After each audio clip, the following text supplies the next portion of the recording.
The Chinese military told a U.S. Navy plane flying over the highly disputed island in the South China Sea to leave immediately.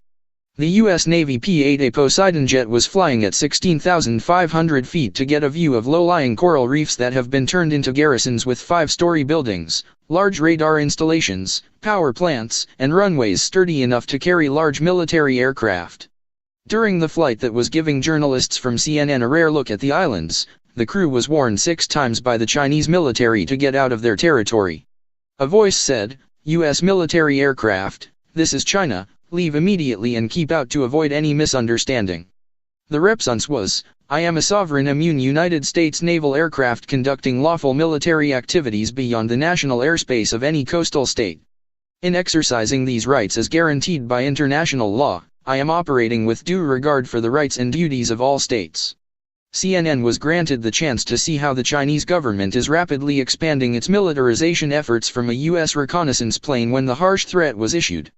The U.S. Navy jet had flown over 4 key artificial islands in the Spratly chain where China has built up fortifications: Subby Reef, Fiery Cross Reef, Johnson Reef, and Mischief Reef.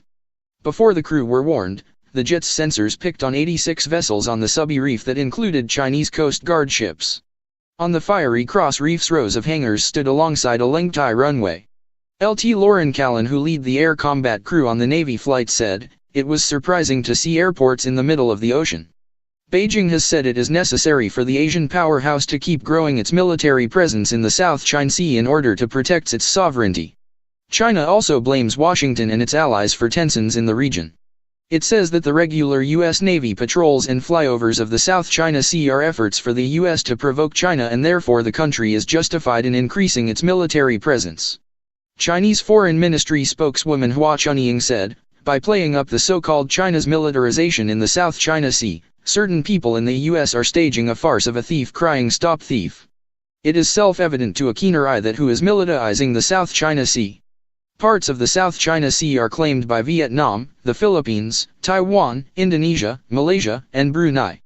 The sea spans 3.6 million square kilometers, and Beijing's claims extend more than 1,000 kilometers from its southernmost province, which is almost the entirety of the waters.